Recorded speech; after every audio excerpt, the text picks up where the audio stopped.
हमें समझ में नहीं आता है कि पहले के ज़माने के लोग 5-5 6-6 बच्चे इतने आराम से कैसे पाल लेते थे। क्या पहले के ज़माने के बच्चों को डकार नहीं दिलानी होती थी, कि उनको दूध नहीं पिलाना होता था, कि उनके गैस नहीं बनती थी, कि वो टाइमली सो जाते थे? कुछ तो ऐसी बात होगी कि वो आराम से पल जाते थे। क्योंकि अब तो 2 बच्चों में मेरी हवाइयाँ उड़ी जा रही हैं, मेरे पसीने छूटे जा रहे हैं, छक्के छूटे जा रहे हैं। क्योंकि डॉक्टर के अनुसार छोटे बच्चे को 2-2 घंटे में दूध पिलाना होता है, फिर 15 से 20 मिनट डकार दिलानी होती है, फिर उनको सुलाना होता है, फिर वो पॉटी कर देते हैं। और जब तक उनको सब कुछ करके सुलाओ जब तक फिर 2 घंटे हो जाते हैं, उनके दूध पिलाने का टाइम हो जाता है।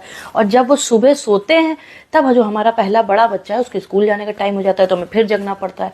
फिर जब रात में हमारे बड़े बच्चे के सोने का टाइम होता है तो हमारा छोटा बच्चा जग जाता है। तो हम कब सोएं इस बीच में? अच्छा, एक समय पे हम बहुत हाइजीनिक थे कि जब हमको कहीं से भी थोड़ी बहुत भी स्मेल आ जाती थी तो हम जाते नहीं थे कि नहीं भैया वहाँ से स्मेल आ रही है। और अब तो पॉटी साफ कर करके उसकी नैपी चेंज कर करके मेरी ये हालत हो गई है कि सैनिटाइजर, साबुन, ये सब हमको बेकार लगने लगा। कहीं से अच्छी खुशबू आती तो हमको वो स्मेल लगने लगती। अच्छा, हमने ये सोचा था कि दूसरा बच्चा तो हम यूँ पाल लेंगे, क्योंकि पहले बच्चे का एक्सपीरियंस भी था और हमने ज्ञान भी बहुत लिया था सोशल मीडिया से, कि मतलब न्यू बॉर्न का चीट कोड निकाला था कि अगर आपका बच्चा नह नह करके रो रहा है मतलब वो भूखा है, अगर ये कर रहा है इसका मतलब वो टायर्ड है, उसको सोना है। लेकिन जब हमारा बच्चा रोता है तो हम साउंड ही नहीं क्रैक कर पा रहे हैं कि कौन सी साउंड निकल रही। घर वाले कहते हैं कि रो रहा है उसको उठा क्यों नहीं रही हो, तो हम उसकी साउंड एनालाइज करते हैं, नह नह कर रहा है कि ये कर रहा है, वो समझ में नहीं आता है।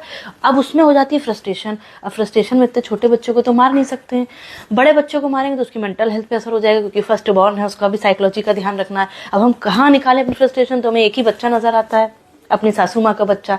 उसी पे हम फ्रस्ट्रेशन निकाल सकते हैं, क्योंकि उसकी मेंटल हेल्थ से भी हमको कोई फर्क खास पड़ता नहीं है, उसकी वैसे ही खराब चल रही है जब से शादी हुई है।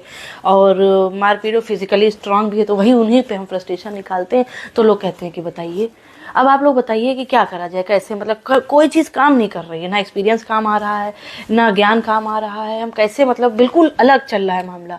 तो कुछ अगर आप लोग हमें और ज्ञान दें, कुछ राय दें तो उसकी हम कद्र करेंगे।